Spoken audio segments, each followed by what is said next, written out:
Bem-vindos ao Talk Jurássico, o podcast onde a vida encontra um caminho. Este podcast é-vos trazido por Afonso Ferreira, Zé Pedro Ferreira e Alexandre Fonseca. Hoje falamos com o paleontólogo e professor da Faculdade de Ciências da Universidade de Lisboa, Mário Caixão. Portanto, estávamos a falar da importância da micropaleontologia para a ciência ou a aplicação da micropaleontologia, não é? No meu caso, portanto, eu tinha referido que, no meu caso, eu trabalho nessas três vertentes de aplicações do grupo dos nanofósseis calcários, como elementos biológicos em si, portanto, entendê-los melhor como entidades biológicas, do fitoplâncton, marinho, oceânico, utilizar os seus fósseis como indicadores bioestratigráficos para datar unidades sedimentares e de algum modo, portanto, ajudar a definir a história geológica de uma região.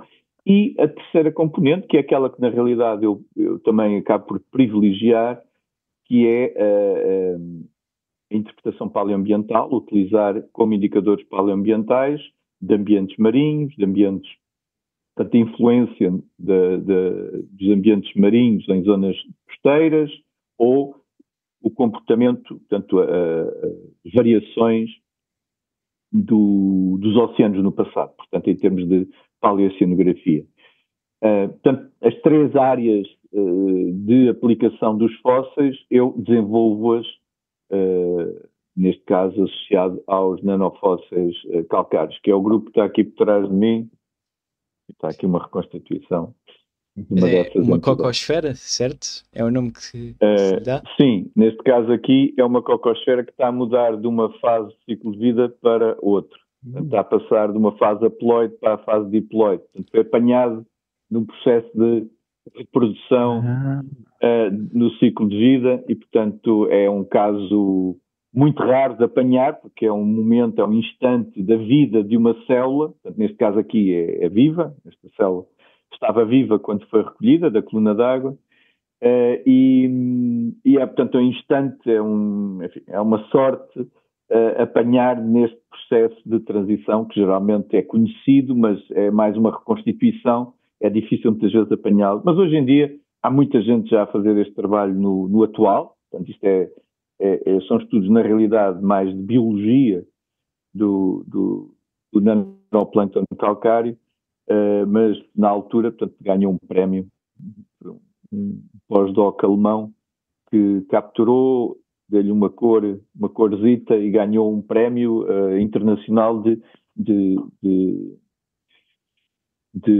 imagens científicas. Portanto, na altura, enfim, teve a sua relevância. Ok, a imagem tem uma história, portanto, muito bom. Tem uma história por trás, não é? Ele ofereceu-me a própria imagem, embora ela está disponível na net e, portanto, é uma que eu gosto, não é a única, mas é particularmente, enfim, apelativa. Ok, vamos então passar à próxima pergunta. Para mim, acho que o que lhe perguntaria era como é que acha que tem estado o estado da paleontologia em Portugal e também no que toca à sua comunicação e divulgação científica? Bom, eu diria que a paleontologia em Portugal tem, e em certa medida continua a sofrer de sermos um país pequeno, com poucos mentores, digamos assim. É uma comunidade relativamente pequena, está fragmentada, e, portanto, de algum modo acaba no passado e hoje em dia está um pouco melhor, é verdade. Portanto, podemos dizer que há maior número de discípulos desta área hoje em dia, mas ainda a vejo muito pouco sustentável. Como quem diz, ainda a vejo muito dependente de ocasiões fortuitas, um projeto ou outro, uma ocorrência ou outra, um interesse de um aluno, ou dois, ou três, ou não. Portanto, ainda está muito dependente de circunstâncias pontuais, casuísticas, e não como uma disciplina, digamos assim, com franco desenvolvimento e que vemos em alguns outros países, e fica uma tradição. No nosso país tem acontecido momentos favoráveis, em que têm aparecido em cena investigadores no passado, portanto, investigadores com relevância, que têm publicado, que produziram um output muito significativo, e depois, enfim, não deixaram escola. Houve depois períodos enfim, não diria estagnação, mas de quase de estase, em que, com algo que eu muitas vezes caracterizo como uma dinâmica de cogumelo. Portanto, há momentos favoráveis e os cogumelos aparecem todos, e depois há momentos menos favoráveis em que deixamos de ver cogumelos, continua a haver qualquer coisa, digamos, underground, não é? Mas que não tem uma grande visibilidade. E há momentos, e isso tem sido um pouco, eu diria, quase o historial da paleontologia em Portugal, momentos de grande visibilidade, com muita publicação, com investigadores bastante conceituados a publicar e a dar a conhecer esse registro, e depois momentos de maior pausa, portanto, quase sem trabalho sim, mas sempre a um nível que não aparece no grande público. E hoje, vamos lá ver, enfim, temos realmente diria, mais investigadores. É um momento, enfim, diríamos que com alguma representatividade e com gente nova, e, portanto, de algum modo, com dinâmicas como esta, dinâmicas novas. Agora a questão que se põe, o desafio que se coloca é da sustentabilidade deste processo. Porque houve uma altura de crescimento das universidades, houve uma altura favorável à entrada de vários docentes, vários investigadores para as universidades. Este momento atual já não é tão favorável, já é mais a conta-gotas que os investigadores conseguem entrar nos vários domínios, não é só para a paleontologia, mas para a paleontologia também. E, portanto, eu não estou muito seguro que quando nós sairmos de cena, por exemplo, haja logo automaticamente a possibilidade de entrar e de reocuparem os lugares, por exemplo, do meu colega, de mais 2 ou 3 investigadores que neste momento estamos na academia a trabalhar nestes domínios. Portanto, a substituição da nossa participação e da nossa atividade não está totalmente garantida. E, portanto, vai depender de múltiplos fatores. E isso, de algum modo, enfim, cria algumas nuvens no horizonte em relação à sustentabilidade e ao modo como, eventualmente, as nossas áreas de investigação poderão dar frutos e dar continuidade para além do trabalho que está publicado. Está publicado, mas a escola, a continuidade da escola, a transmissão de conhecimento para além do que está publicado, uma transmissão direta, uma transmissão no campo, uma transmissão pessoal, que de algum modo caracteriza as escolas, não é? Uma transmissão que acaba por não estar muitas vezes publicada, e é uma das nossas grandes angústias, por exemplo, eu só tenho acesso aos trabalhos de Chofá, por exemplo, aos trabalhos de Berkeley Cotter, só tenho acesso através daquilo que eles publicaram.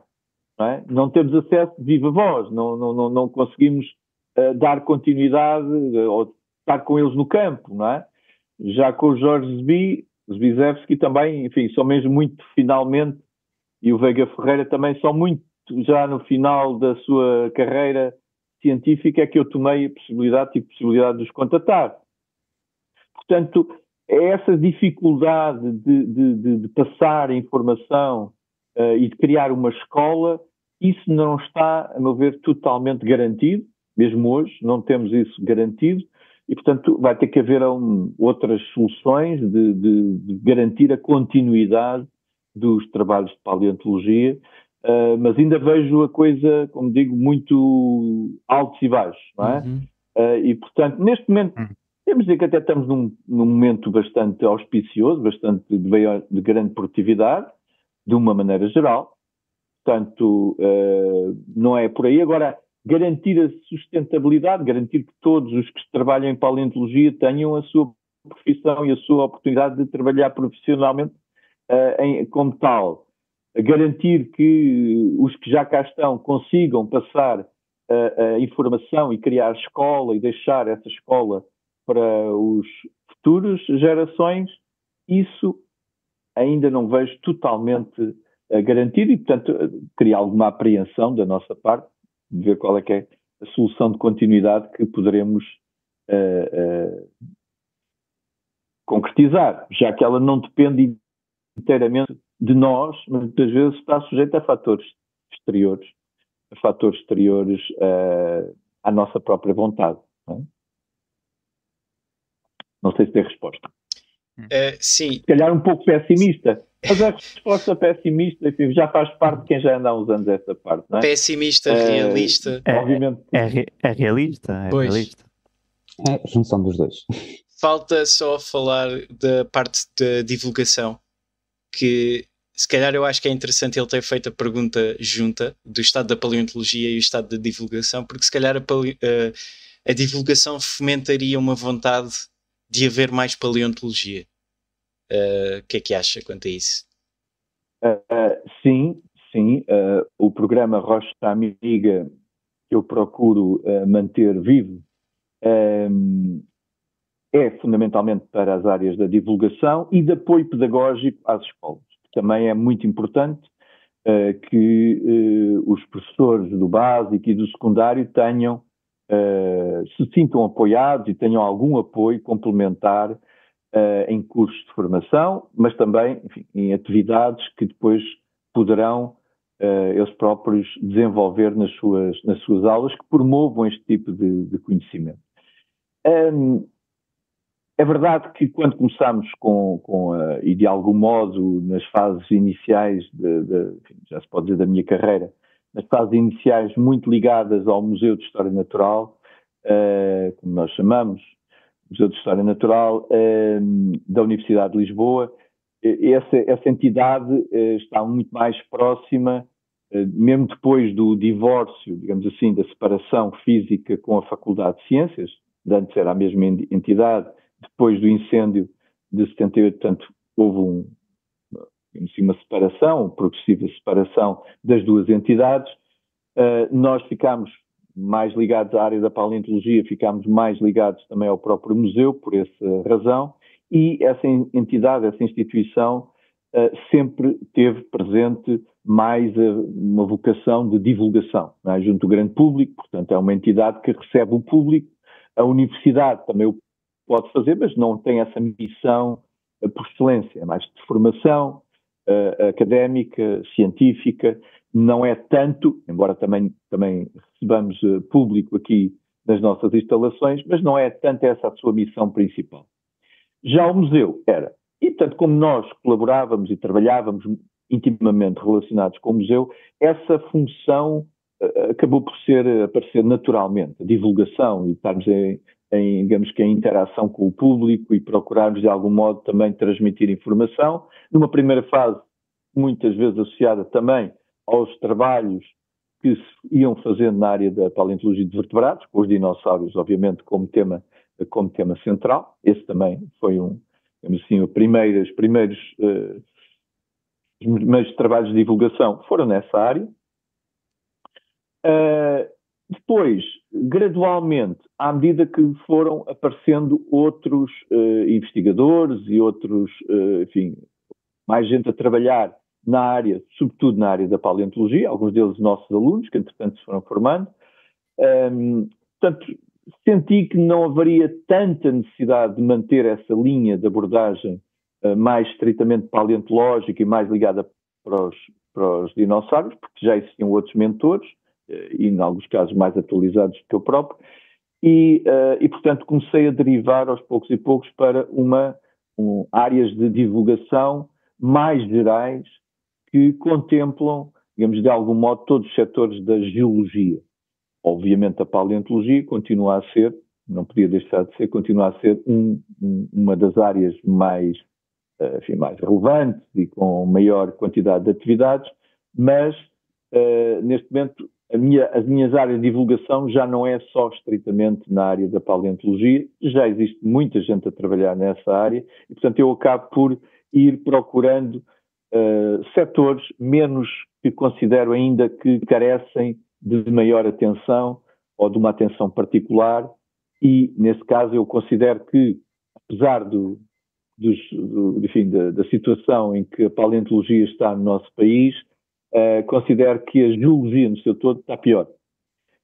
O que em alguns casos não faz sentido, não é? Porque a nossa paleontologia, muita dela deriva dos estudos de formação geológica, não totalmente, mas ainda há uma grande tradição de seguir para a paleontologia por via geológica e por isso, enfim, tenho recuado um pouco às bases geológicas, enquanto tentar emprestar um pouco à geologia aquilo que ela me deu de formação, embora, sim, é verdade, a paleontologia, porque é mais fácil, é mais direta, acaba por tocar temas que são, digamos assim, do interesse mais espontâneo, mais geral do grande público, não é? Os temas dos fósseis acabam por ter essa vantagem de estar mais próximos do interesse ou até do modo como, enfim, muitas pessoas acabam por apreender o registro.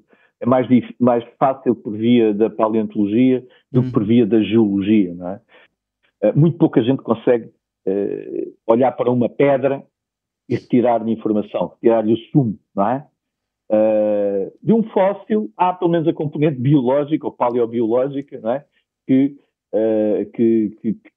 cria essa ligação mais direta, não é? Como eu costumo dizer, nós somos treinados desde que nascemos para ser biólogos, não somos treinados para ser geólogos, não é? E, portanto, a paleontologia é algo que depois, a dada altura, aparece in between, não é? Portanto, aparece entre esses dois mundos e faz a ligação, faz um ligante, a meu ver, enfim, um dos aspectos mais interessantes da paleontologia é sobretudo para todos aqueles de nós que não nos definimos apenas pela vertente geológica ou apenas pela vertente biológica, não é? Portanto, temos as duas sempre em conflito interno, não é? E é desse conflito interno que acaba por nascer conflito no bom sentido, não é? Na dinâmica que está sempre presente e, portanto, essa dialética, melhor do conflito, essa dialética interna acaba por, no fim de contas, caracterizar todos nós que trabalhamos em paleontologia. Há uns dias nascemos mais biólogos, acordamos mais biólogos, outros dias acordamos mais biólogos, né, para utilizar os chavões que de vez em quando eu utilizo nas minhas próprias aulas. Do ponto de vista da divulgação, hoje em dia temos acesso a novas tecnologias também, como a modelação 3D e as impressoras 3D e esse tipo de matérias. Qual é que é o papel que o professor vê daqui para a frente na interface entre a tecnologia e a divulgação da ciência? Sempre sempre se assumiu um papel relevante nestas questões da paleontologia. Realmente, os grupos que mais nos fascinam são aqueles que nós conhecemos menos, obviamente, não é? Já não vou falar dos dinossauros, portanto, porque é um tema já bastante utilizado, mas há muitos outros grupos, como por exemplo os rodistas. Há grupos como os próprios nanofósseis calcários que eu estudo, portanto o core de investigação, que ainda continuam a lançar desafios. Por exemplo, os nanofósseis calcários, nós ainda temos muito poucos modelos à escala, tridimensionais, que nos permitam visualizá-los. Há imagens, como aquela que está aqui atrás, geradas por microscópio eletrónico, de varrimento, portanto já permitem uma boa percepção até tridimensional das entidades que estamos a lidar, mas não há nada como vê-las, não é? Eu agora vou sair de cena e vou só buscar ali uma reconstituição. Aí vem. Pronto, esta aqui é a nossa coqueluche, não é? Uma reconstituição de é um nanofóssil calcário, mas também é um cocolitóforo, é um representante atual. e que, enquanto eu não tive uma, enquanto não produzimos esta, não descansei e andei a chatear meio mundo de ilustradores científicos, de artesãos, de, enfim, especialistas em vários temas, até conseguir termos esta reconstituição. Portanto, isto é fundamental, é importante. Esta aqui foi feita ainda com, digamos, técnicas, podemos dizer, tradicionais, de modelação em barro, em gesso, depois em resina, para produzir o original, depois do qual se produzem os moldes em aço e do qual depois se reproduzem os contramoldes, portanto o original, em silicone. Portanto, neste caso aqui, com esta reconstituição em silicone. Ora, hoje em dia também temos, por acaso agora não tenho aqui à mão, mas também já temos reconstituições feitas em impressora 3D e, portanto, que permitem, lá está, complementar o conhecimento e, de algum modo, trazer, enfim, é diferente, sobretudo na micro, nós temos que também sentir que estamos a tocar de alguma coisa, não é? Portanto, faz parte do nosso imaginário sentir, não é? Esta entidade que eu estou aqui agora a tocar, ela está ampliada 10.000 vezes. Portanto, isto seria um grão de pó, não é? Portanto, não teria visualização. E, portanto, de algum modo, nós precisamos de ter estas entidades físicas e a reconstituição delas em 3D, quer com técnicas tradicionais, como esta, quer recorrendo a técnicas mais, enfim, mais atualizadas de digitalização 3D, de impressão em impressora 3D, embora isso não seja métodos de prototipagem, não é métodos de reprodução em massa, é mais para produzir originais, para produzir protótipos que depois possam ser reproduzidos por técnicas, portanto, mais industriais, não é? Mas sim, tudo isso temos tentado promover com parcerias estratégicas variadas, porque nós não temos esse know-how. Neste caso concreto, em relação àquilo que na sequência da pergunta direta, é com uma entidade que é o Fab Lab Lisboa, com quem nós temos estado a trabalhar em parceria e que nos, espero, permita fazer mais reconstituições de vários grupos de fósseis, de modo a que, por um lado, os tenhamos como elemento para as aulas, elemento de estudo, mas também como reconstituições depois para permitir desenvolver atividades de divulgação junto do grande público, que, lá está, procura promover, depois em última instância, procura promover os estudos paleontológicos, enfim, de uma maneira mais generalizada. Bem, no que toca ao que tem discutido isso e tudo mais, por acaso é uma temática interessante, tendo em conta que às vezes os fósseis mais pequenos, ou neste caso até os microscópicos, podem nos dar mais pistas sobre o passado em si. E até de certa forma fico curioso em perguntar, durante a sua carreira, isso qual é que acha que foi o estudo que mais apreciou fazer ou que sentiu que contribuiu bastante para o avanço do conhecimento na sua área? Bom, há realmente um trabalho, foi dos primeiros foi dos que foram publicados na sequência do doutoramento. Geralmente um ponto alto da nossa carreira de investigação é o doutoramento, não é? E de algum modo isso também se verifica no meu caso. E houve um tema que envolve esta entidade que esteve presente desde a primeira vez que eu comecei a estudar esta temática e que me continua, digamos, de algum modo a perseguir até aos nossos dias. Portanto, continua a ser uma entidade que ainda reserva bastantes mistérios, digamos assim, no modo como funciona, ou na informação que pode comportar, e este tema, eu continuo a achar que foi realmente o tema mais importante e onde, de algum modo, enfim, é um dos trabalhos mais citados, é um dos trabalhos em que eu tenho mais citações, portanto isso, de algum modo, hoje em dia é um indicador da pertinência dos trabalhos científicos, não é? Portanto, o modo como o artigo é recebido e citado por outros autores, e, portanto, por essa razão, já não é só uma perspectiva pessoal, mas é também,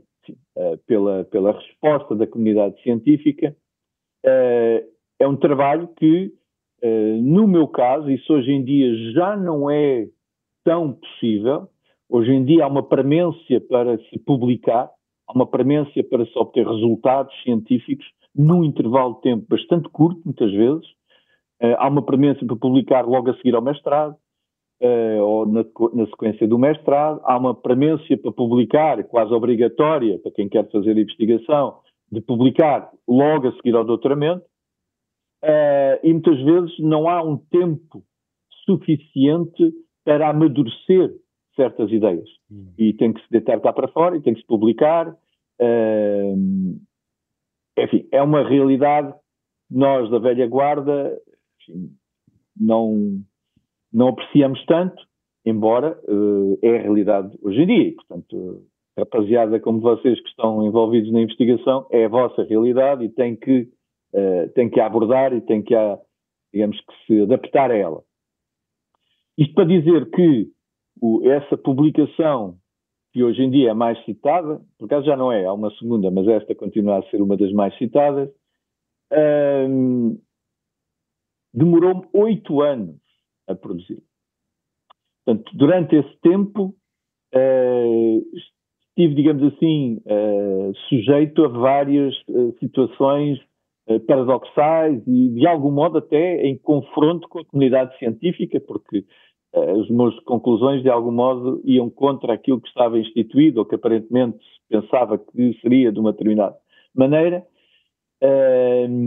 E, portanto, demorou muito tempo até conseguir convencer, de algum modo, a comunidade científica que havia a possibilidade de abordar as questões de uma ou outra maneira. E, a partir daí, pronto, no momento em que somos enfim, bem-sucedidos, a partir daí depois a comunidade científica passa a funcionar ao contrário. Até aí é um fator de impedância, não é? Que, contrário, que de alguma maneira resiste a ideias distintas. Depois, no momento em que a comunidade científica abarca, e depois passa a ser o promotor dessas próprias ideias, não é? Portanto, enfim, é um pouco assim que a ciência vai evoluindo. E, portanto, no fim de contas, a compreensão, a percepção, o entendimento, lá está da componente mais paleoecológica, paleoambiental, paleoceanográfica dessa entidade microfósseis, e que também existem na atualidade, portanto, também é um grupo de fitoplâncton, é uma espécie de fitoplâncton marinho que existe nas nossas águas, neste caso aqui, continua a existir nas nossas águas, já existia no Pliocénico, já existia no Miocénico, e por aí fora até. Basicamente é uma espécie que aparece em cena depois da extinção do final do Mesozoico. Portanto, é uma espécie tipicamente cenozoica.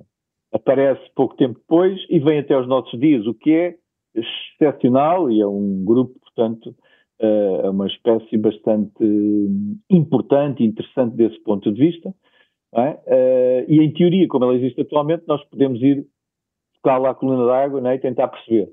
Isto é mais fácil dizer do que fazer, mas enfim, têm sido os estudos que me têm, enfim, mantido interessado nesta entidade em concreta. É apenas uma espécie, na realidade até uma subespécie, portanto é uma abordagem super especializada, podemos dizer, ultra especializada, mas com impacto à escala dos oceanos. E, portanto, é esse o significado que tem, não é? Portanto, nós estamos a fazer um zoom super especializado, a tentar compreender, decifrar o significado de uma determinada entidade, mas como essa entidade vive à escala oceânica, não é? Nós podemos extrapolar depois essas conclusões para o conjunto de um oceano, o que é, portanto, algo que verdadeiramente fascina, portanto, obviamente que me motiva nesse sentido. Portanto, não sei se dei integral resposta à questão. Não, isto vai ser tema da micropaleontologia. Portanto, quem tem micropaleontologia, depois nós na micro do mestrado, eu vou dar este caso como um case study, não é? Aqui não vou estar a desenvolver mais, mas depois falaremos mais no contexto académico. Próxima questão seria, falámos há bocado um bocadinho sobre como, apesar de, no caso da micropaleontologia, isso não ser tão grave, às vezes o acesso ao património ou a preservação do património não é fácil dentro da paleontologia, pela natureza da área em si. Portanto, põe a questão de qual a importância das figuras de património ou da proteção do património paleontológico, e dentro desta temática, quais foram as iniciativas que já teve para tentar proteger o património e que está a ter agora, que há uma que ocorre logo assim, que está a ser bastante mediática e que eu gostava muito de perguntar, que é o caso da jazida de Pego Longo. Se nos puder contar um bocadinho sobre isso, então era excelente. Sim, portanto, é óbvio que, e nós também, essa consciência, enfim, esteve bem presente logo no princípio, quando estudávamos o registro fóssil, nós entendemos e rapidamente tomamos consciência da sua fragilidade. É algo que é talvez um conceito mais difícil de fazer passar para o público em geral. É que o património paleontológico, para alguns autores, uma subcategoria do património geológico, porque ele realmente existe no contexto geológico, não é? No contexto do registro geológico, se não considerarmos aquele que está nos museus, não é? Portanto, que já está, de algum modo, separado do seu contexto, mas ainda o contém, ainda o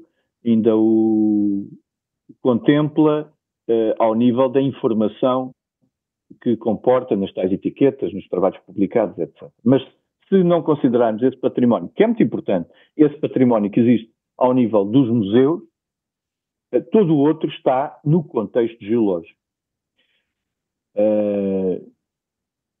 Portanto, o património, como estava a dizer, o património geológico é frágil. Para o público em geral, pedra é pedra, a pedra sempre lá esteve e há de estar e há de ficar para todo o sempre, não é verdade. Os afloramentos, a sequência estratigráfica, as jazidas são efetivamente muito frágeis. Algumas estão sujeitas a um processo naturais de erosão nas zonas costeiras, de alteração, de escorrência, meteorização. Portanto, algumas estão sujeitas a um processo que não se consegue parar, faz parte inerente dos processos naturais. É como o nosso envelhecimento, não é? A gente gostaria de fazer pará-lo, mas não há como, não é? Portanto, temos que o considerar natural e tirar partido disso. Portanto, estava-vos a dizer que essa consciência de que o património geológico no seu todo e paleontológico em particular é muito frágil. Essa consciência, portanto, cada vez é maior e obrigou-nos no passado a tentar tomar algumas iniciativas, nomeadamente procurar criar legislação sobre o património paleontológico, à semelhança do que acontece noutros contextos. Não foi a melhor solução encontrada, aquela que temos hoje em dia no nosso país, foi fazer uma colagem nem sempre bem conseguida ao património cultural. O património paleontológico está colado, às vezes, enfim, um pouco a custo, no património cultural e falta legislação específica. Portanto, nós não temos realmente um corpo de leis que garantam a proteção integral. E a verdade é que, em alguns casos em que isso se tenta, mesmo em termos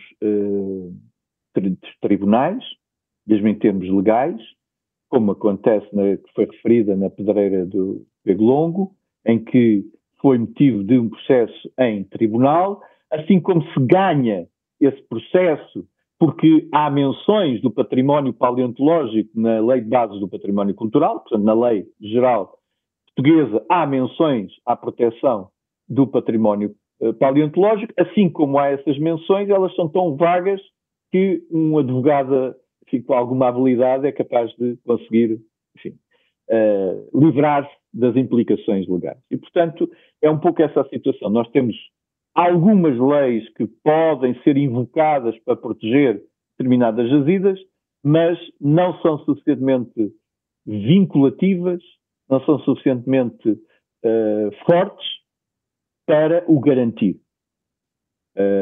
Como, por exemplo, o património cultural de natureza arqueológica, em que os colegas de arqueologia, os arqueólogos, todo o caco, faço a expressão, todo o fragmento é património, ponto final.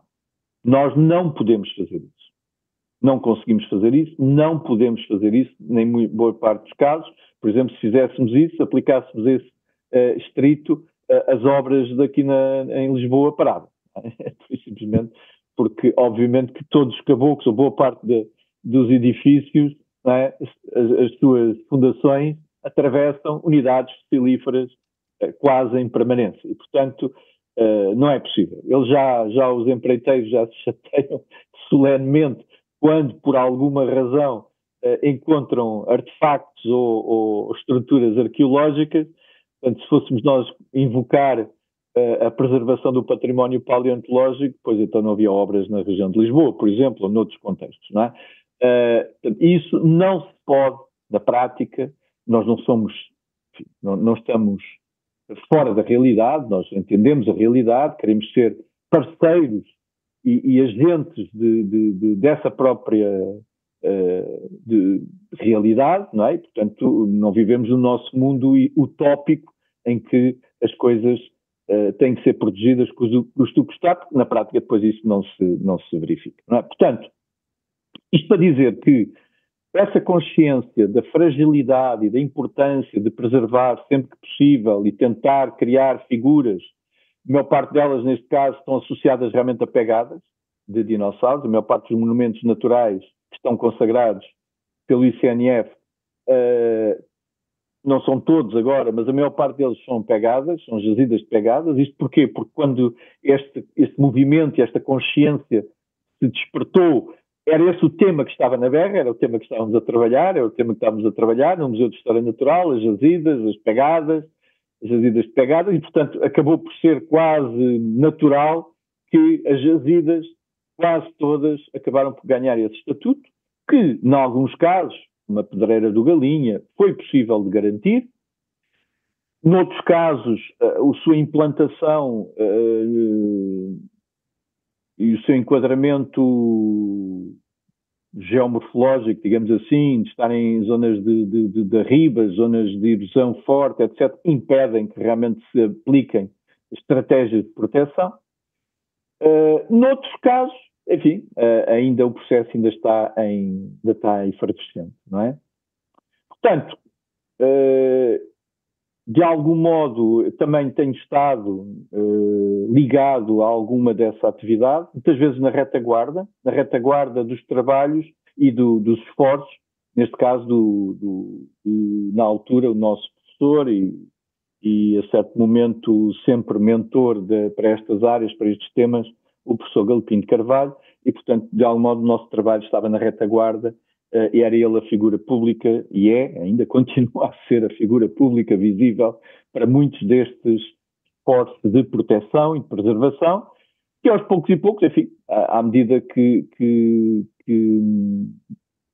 vão surgindo e que vão aparecendo e que se vão complicando, enfim, tentamos também estar presentes para o salvaguardar. Portanto, neste caso aqui, em relação à menção concreta da pedreira de Pego Longo de Carenque, pois estamos novamente com um conjunto de iniciativas, foi com a criação da Associação a Apelo, a Associação de Defesa do Património, para este património em concreto, e que vamos ainda lançar no futuro, em breve, várias iniciativas para promover, mais uma vez, o interesse não deixar esquecer esta jazida e vamos ver até que ponto é que conseguimos levar a sensibilizar a autarquia de Sintra para valorizar e dignificar. Neste momento, a minha preocupação principal é dignificar a jazida. Se a vamos conseguir proteger, se a vamos conseguir colocar em condições ideais para ser usufruída por todos, ser vista, se as pegadas vão novamente ficar expostas, eu neste momento ainda não tenho a certeza, porque não estão garantidas ainda as condições para tal. Mas já não seria mal, portanto esse para já é o meu objetivo imediato, não seria mal reunir um conjunto de boas vontades autárquicas e eventualmente de outras entidades, privados, a academia já está garantida, não é? Para a valorização e a dignificação do local. Algo, portanto, que garanta a quem vá e que se aperceba da ocorrência, nomeadamente pelo facto de passar pelo túnel por baixo da Crel, passar por baixo da jazida, e portanto tem lá a simbologia do dinossauro, das patas do dinossauro, e da cabeça e da cauda, enfim, para quem tenha isso presente, brinde dos engenheiros da brisa na altura, quem tenha se aperceba dessa particularidade e se aperceba que está a passar por baixo de uma jazida com pegadas, queira visitar o local, neste momento encontra um ermo, encontra um sítio abandonado, um sítio, enfim, pouco valoriza este conhecimento, não é?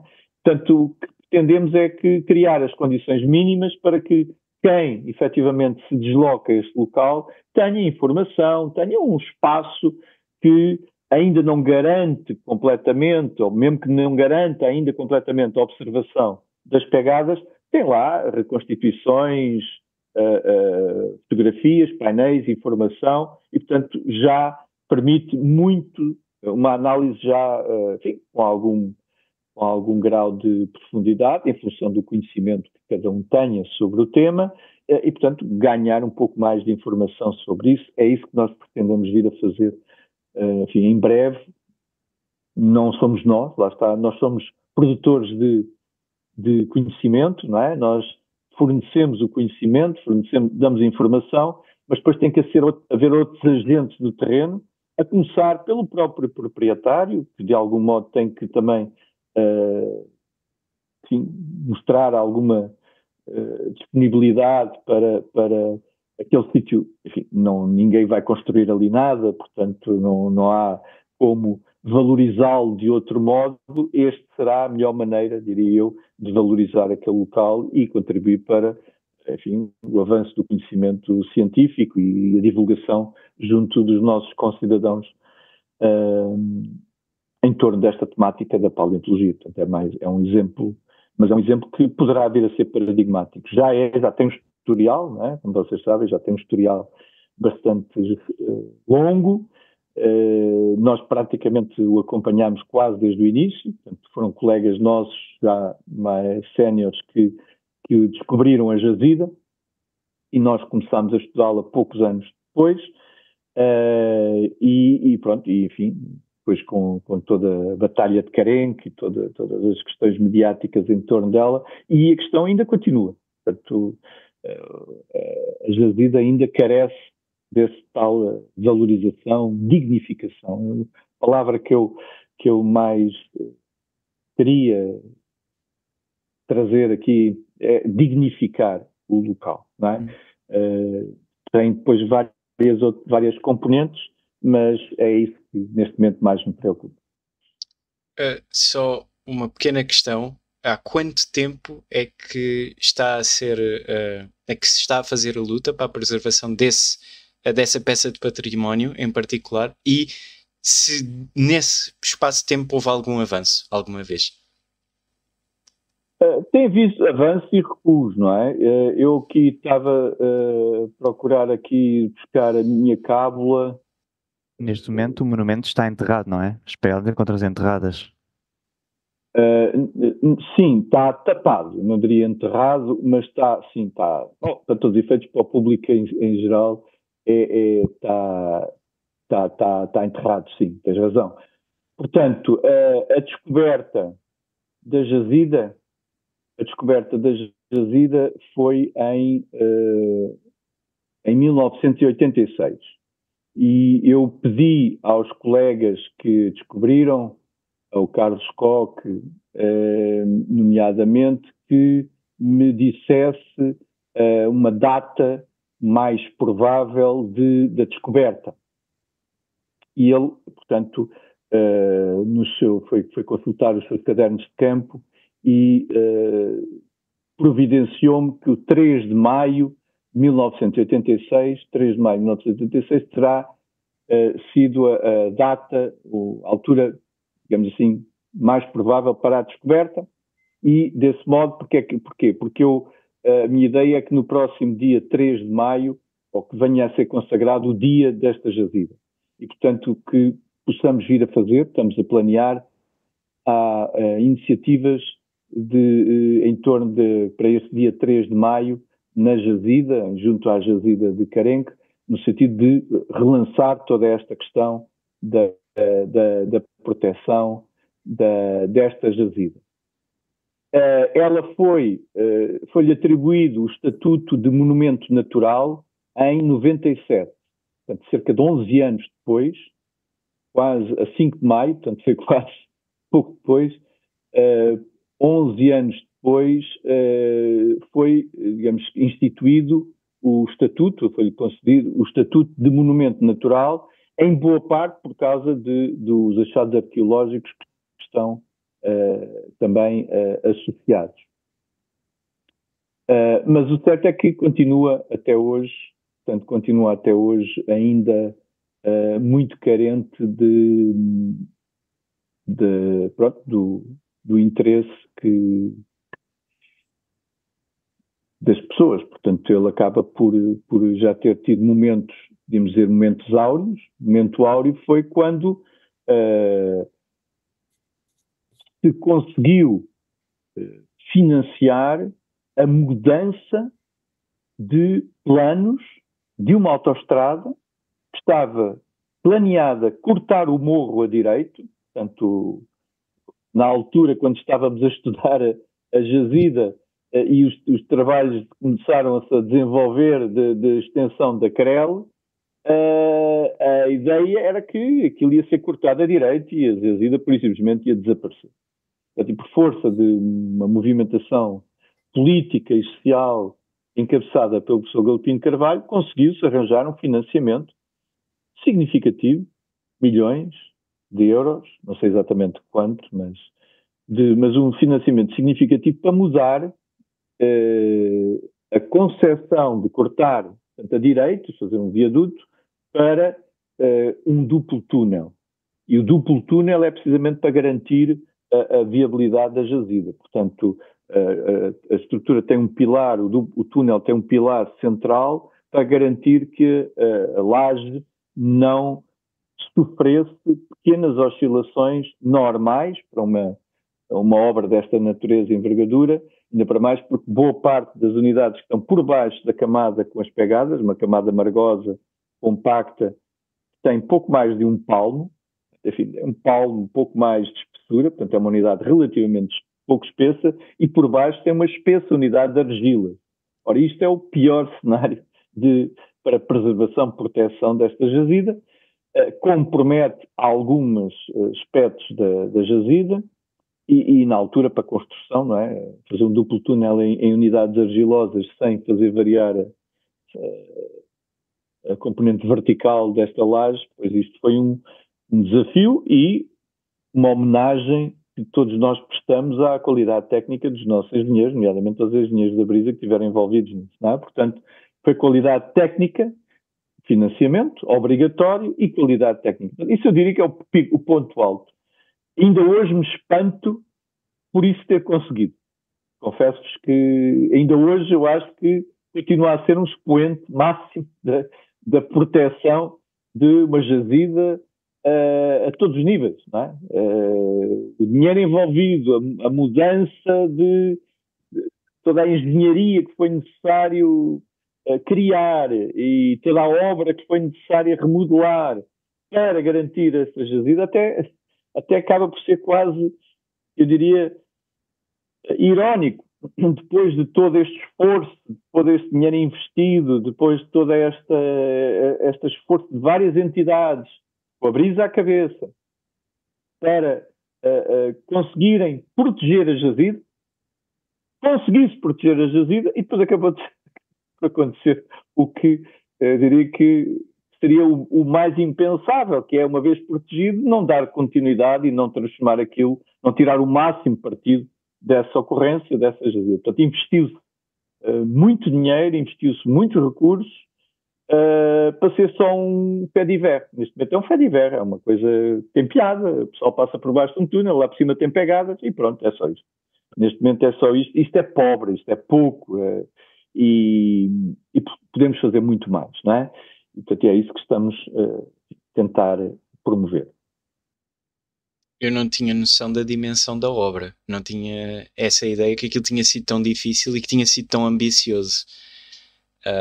Enfim, impressionante mesmo. Impressionante. É mesmo impressionante, e eu continuo impressionado por aquilo que foi possível conseguir-se nessa altura, não é? Agora, estou impressionado pelo contrário, por aquilo que não se tem conseguido fazer. Um bocadinho, impressionado um bocadinho pela negativa, digamos. Sim, é a mesma dinâmica de altos e baixos, não é? Isto já teve altos, estamos em baixo, esperemos, talvez, não é assim tão complicado quanto isso, talvez seja necessário, talvez precisasse de ter gente a tempo inteiro a trabalhar nisto. Provavelmente. Eu acho que nós dispersarmos por tantas atividades, dar aulas, fazer investigação, fazer isto, fazer aquilo, fazer aquilo outro, e depois também, enfim, ir a uma reuniãozinha com a junta ou com a Câmara e tentando aqui, lançando umas bocas nos mídia, fazendo aqui umas coisinhas toque e foge, não é a maneira mais sustentável também para levar isso. Eu tenho essa consciência e provavelmente o que precisaríamos era uma equipa de gente a trabalhar sistematicamente neste contexto, fazendo um lobbying, no bom sentido, um lobbying produtivo, um lobbying junto da autarquia, junto, enfim, das entidades que tutelam, enfim, sensibilizar um bocadinho mais a brisa. Tentámos, mas não conseguimos, enfim, não chegámos até onde poderia ser, porque de algum modo a brisa é a entidade que congrega ou de alguma maneira ainda faz a gestão do espaço possível, não sendo a jazida não é privada, o terreno da antiga pedreira é privado tanto quanto sabemos, mas é a brisa que de algum modo enfim, gera aquele território, porque aquilo está em cima do seu túnel e, portanto, está isolado, está fechado, está vedado, portanto, de algum modo a brisa é quem gera aquela porção, ou quem não gera, é quem detém aquele território, mas não gera, não é? E podia tomar iniciativas como sinalética, ainda não desisti completamente dessa ideia, da brisa ter sinalética que, enfim, avise os condutores com aqueles painéis castanhos, não é, de informação que avise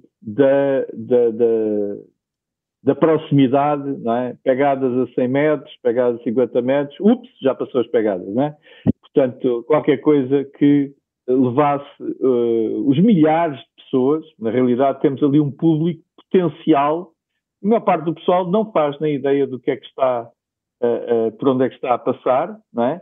E se uma fração dessas pessoas passam diariamente na brisa, na Crel, se uma fração dessas pessoas tomasse primeiro consciência daquela realidade e depois tivesse, uma fração delas tivesse interesse em visitar o local, talvez, enfim, pudéssemos criar aqui uma dinâmica de massa que possa ter alguma expressão, não é? E criar algum grupo de pressão, no bom sentido, não é?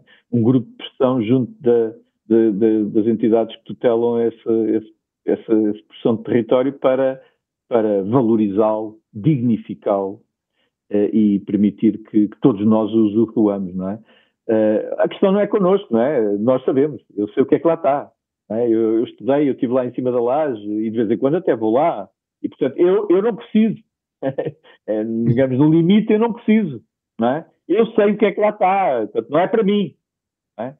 Agora, nós temos é quase como uma comichão em certos sítios que não conseguimos coçar, não é? Aquele etching que nos leva a desenvolver estas atividades para dar a conhecer a outros, não é? Nós já sabemos, não é? Isto não é para nós. Eu não preciso que realmente façam lá nada, porque eu já conheço as pegadas, já tenho fotografias, temos digitalizações, enfim, já temos estudos feitos sobre isso. Portanto, do ponto de vista científico, eu já tenho praticamente tudo aquilo que, não tudo, mas uma boa parte daquilo que gostava de saber sobre aquelas jazidas, eu já tenho. Portanto, não é para mim. O interesse não é para mim. O interesse é para todos vocês, é para todos. É para o resto da comunidade, para o resto dos nossos concidadãos. Não é? Portanto, estamos a trabalhar em prol da comunidade. Não é a trabalhar de interesse próprio, neste caso. É a divulgação científica. Às vezes pode ser um bocadinho inglória, mas é sempre necessário e está sempre aliada à academia e à investigação. Voltando um bocadinho para a micropaleontologia, onde é que essa disciplina já o levou pelo globo? Pelo globo? No meio de congressos e de investigação? Sim. Já se pode dizer que tenho andado a passear, entre aspas, por vários locais, fundamentalmente na altura dos congressos internacionais. Portanto, nós temos uma associação internacional, congrega a maior parte dos investigadores internacionais sobre o tema, que é a International Nanoplankton Association. Portanto, é essa associação que praticamente desde que eu, digamos assim, despertei para este grupo, que me associei a ela, primeiro ainda como estudante de mestrado, já estava na faculdade, mas ainda era estudante de mestrado, depois como estudante de doutoramento e até aos nossos dias sempre estive ligado a essa associação. E tenho vindo a participar praticamente, acho que não falhei nenhum dos congressos internacionais bianuais, tirando o soluço da pandemia, portanto, todos os congressos bianuais que têm ocorrido e que já são em vários locais da Europa, nos Estados Unidos, Brasil, Filipinas, Japão, enfim, só associados ao Congresso, já vários locais que tive a oportunidade vários territórios que tive a oportunidade de visitar, a propósito, portanto, das nossas apresentações, das nossas comunicações, portanto, da nossa participação nesses congressos internacionais. E depois, em termos de trabalho, onde, enfim, de um modo geral, eu procuro trazer sempre os nanofósseis associados a muitos outros grupos. Tenho trabalhado, por exemplo, quer ao nível das unidades em Portugal, Marrocos, as ilhas, sobretudo Porto Santo, o Arquipélago da Madeira, sobretudo Santa Maria, o Arquipélago dos Açores, Cabo Verde também, o México, enfim, um pouco por aí, e estou sempre desperto para também Filipinas, no tsunami no tsunami da Indonésia, no tsunami do Japão. Portanto, enfim, em um estudo, por acaso curioso, da presença de nanofósseis calcários dentro de lavas, no caso de uma atividade vulcânica explosiva em El Hierro, nas Canárias, na ilha de El Hierro, em que um fenómeno curioso, as lavas submarinas, portanto, subaquáticas, chegam à superfície muito cheias de gás, portanto, de uma atividade vulcânica subaquática. Elas chegam à superfície e no seu interior têm sedimentos oceânicos. E, portanto, nós tivemos a oportunidade de mostrar que, apesar de estar na lava, os nanofósseis calcários conseguiram, digamos, resistir ao cozimento, que é geralmente a situação normal, é serem recristalizados por cozimento, por metamorfismo de contacto, mas neste caso aqui eles resistiram e até deu um trabalho bastante curioso, bastante interessante. Enfim, portanto, eu sempre que possível, na realidade, tenho trabalhado com os nanofósseis, quer em termos tradicionais, que é estudar sondagens oceânicas, portanto, estudar sedimentos de sondagens oceânicas, aí tem sido um pouco por todo lado, em todos os principais oceanos, não tanto no Pacífico, mas várias sondagens no Atlântico, algumas no Índico. Nos polos, este grupo não está tão bem representado, portanto, é mais ao nível das latitudes médias e baixas latitudes, portanto, aí é que o registro é mais diversificado e mais rico. Mas, portanto, há estudos feitos do modo tradicional, em sondagens oceânicas, e depois há estudos que eu tenho vindo a procurar implementar em áreas não tão tradicionais, em domínios não tão tradicionais de nanofósseis, que é aplicado a tsunamis, aplicado a depósitos de regiões vulcânicas, com vulcanismo ativo, em zonas costeiras, lagunas, estuários. Tudo isso são aplicações digamos, em temas não tradicionais, mas são aqueles que também dá gosto de explorar ao máximo, de aumentar o leque de aplicabilidade dos nanofósseis. E, portanto, aí tem havido oportunidades um pouco por todo o lado. Ok. Tenho passeado, sim, tenho passeado, não posso queixar, aliás, é uma das coisas que costumamos dizer aos alunos, é que o geólogo, enfim, tem que se sujeitar, tem que sofrer em prol da ciência e andar a passear por todos esses lados, não é? Quando eu quero impressionar os alunos, digo que já estive 2 vezes no Havaí, uma vez na Islândia, espero este ano voltar lá outra vez.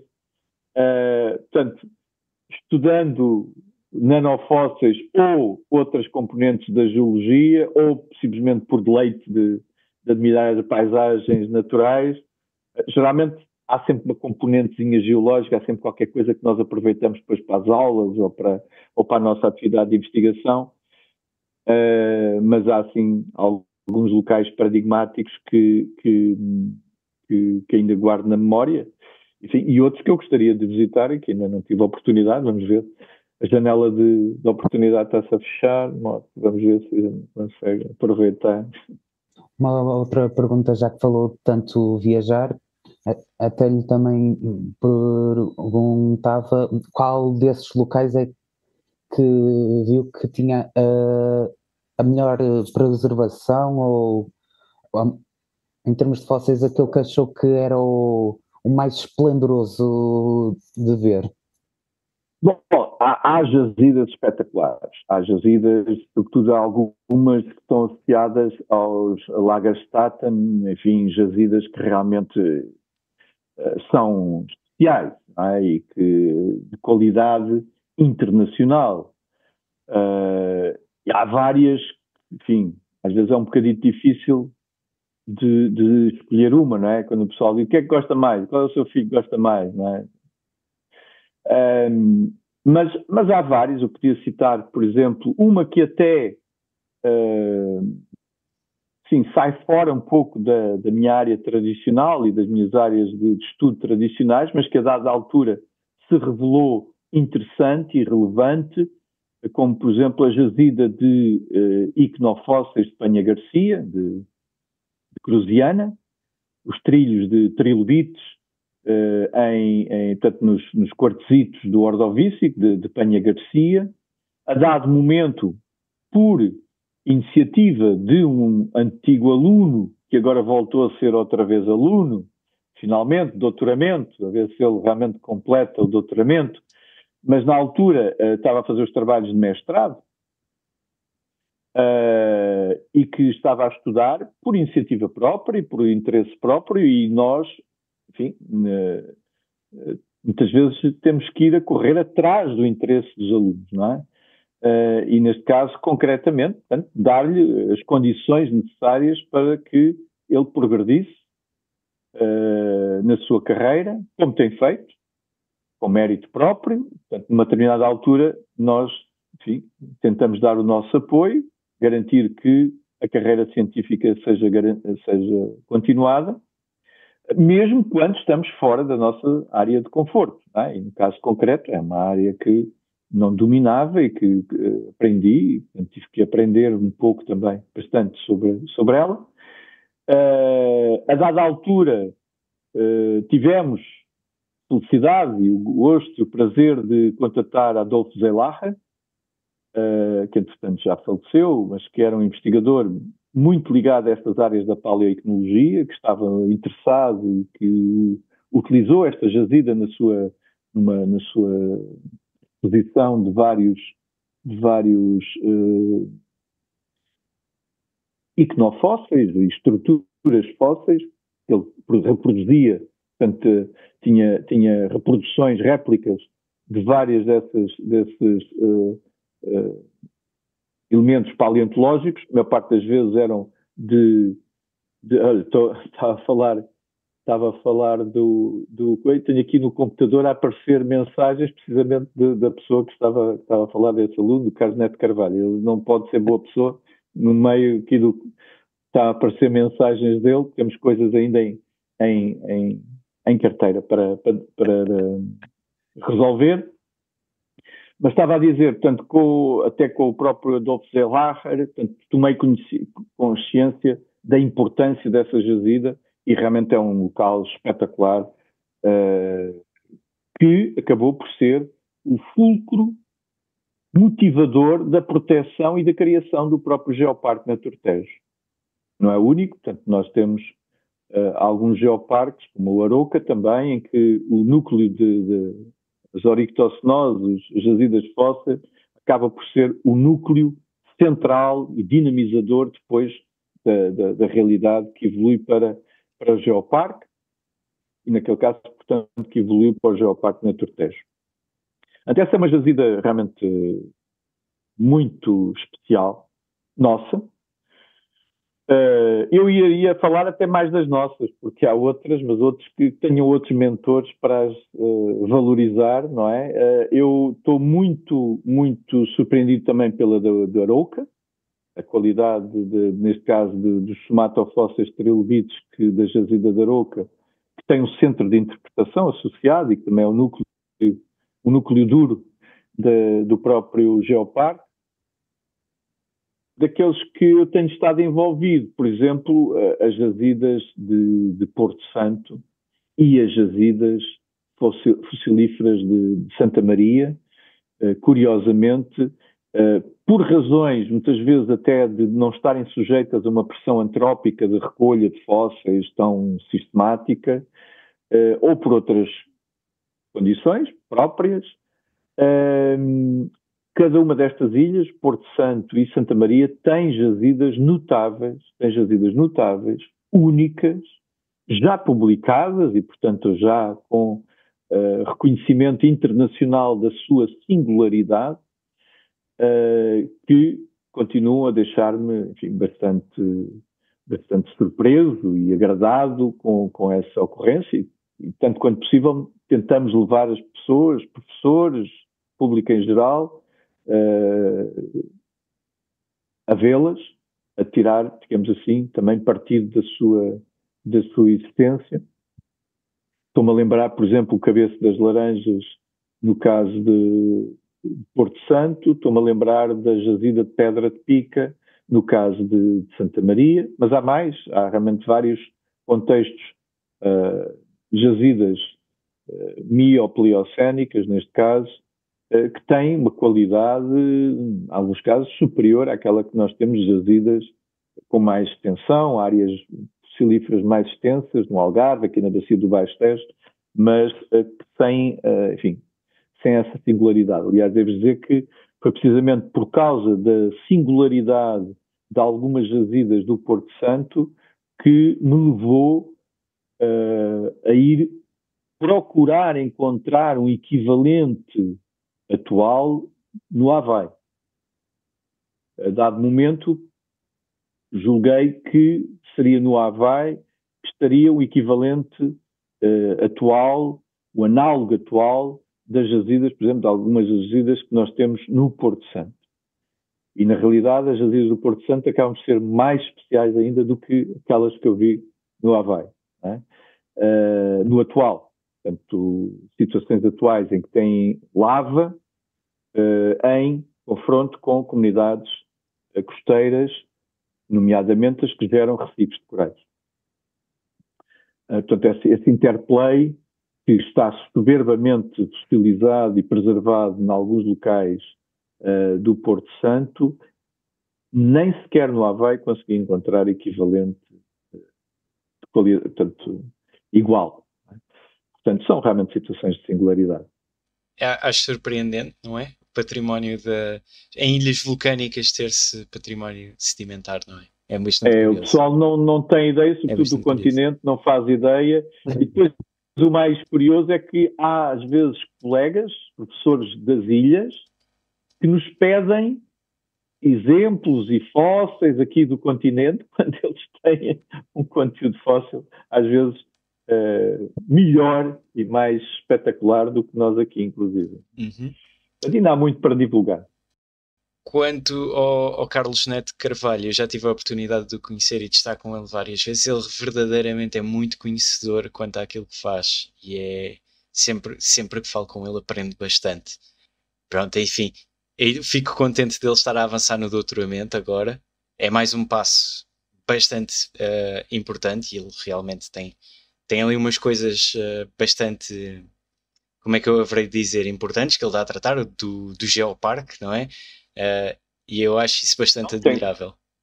Tem uma tarefa muito importante em termos e de algum modo continua a ter um papel muito importante como avaliador e como mentor científico dos geoparques, e agora ia para a Turquia, ou vai para a Turquia nesse contexto, portanto anda sempre também muito atarefado e pelo meio lá vai arranjando tempo para fazer o doutoramento, não é? Porque ele fintou-me em relação ao mestrado, mas não me vai fintar em relação ao doutoramento.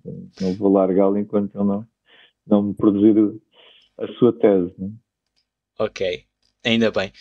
Bom, nós já temos aqui mais de 1 hora de conversa.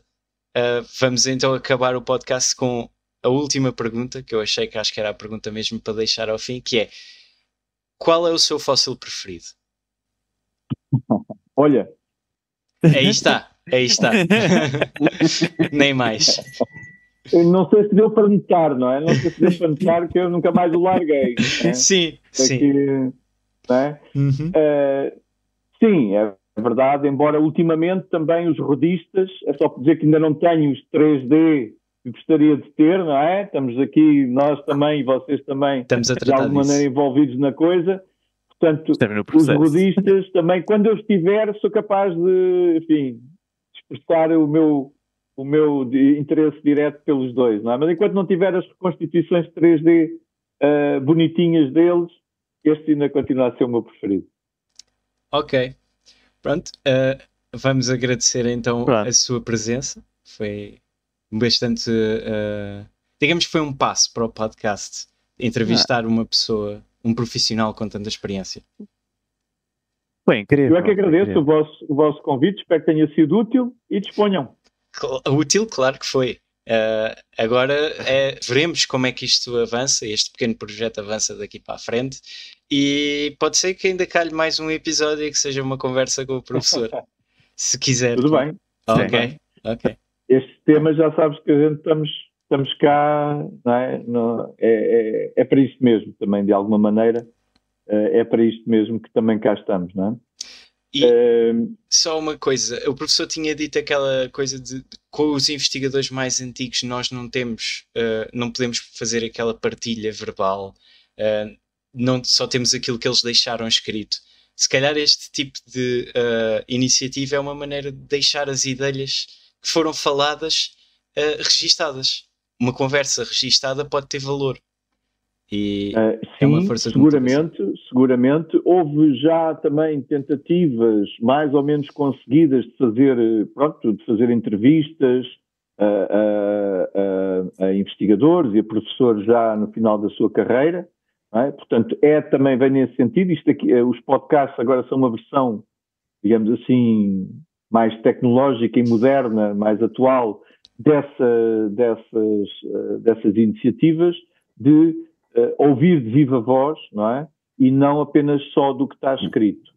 Portanto, de algum modo isto funciona, sim, em termos de divulgação, de motivação, de transmitir alguma informação, mas a parte da escola, a escola que é no campo, é transmitida no campo, é transmitida nos laboratórios, é transmitida ao microscópio, é da vivência laboratorial e de campo, e também da discussão dos trabalhos científicos, etc. Portanto, esta aqui não tem essa missão também, não é? Portanto, sim. Esta função aqui não vai conseguir albergar essa componente. Portanto, mas sim, já permite um entendimento e uma auscultação quase na primeira pessoa, não é? Pelo menos com imagem e som, não é? Sim. Mas a parte da escola, que eu me estava a referir inicialmente, a parte da escola, da criação da escola e transmissão do conhecimento no dia-a-dia, na vivência, não é? Que não estamos a escrevê-lo, não estamos a deixá-lo registado, não é? É transmitido ainda um pouco oralmente, não é? Muita coisa que a gente não publicou, nem vai publicar, nem vai escrever, na maior parte dos casos, não é? E que é transmitido e que vai dar corpo à tal dita escola. É isso que eu sinto que não estamos ainda em condições de o fazer e é a parte mais ingrata do processo, mas vamos ver, temos alguns anos pela frente. Eu ainda tenho alguns anos, vocês têm mais. Eu ainda tenho alguns anos pela frente para tentar ver até onde é que podemos ajudar a concretizar. Pronto. Foi um prazer falar consigo, a sério. Ainda fiquei muito contente de ter aceito o convite e pronto, até à próxima. Ficamos nessa Até uma próxima. Sim. Pronto. Tchau. Deus. É um prazer em vê-los.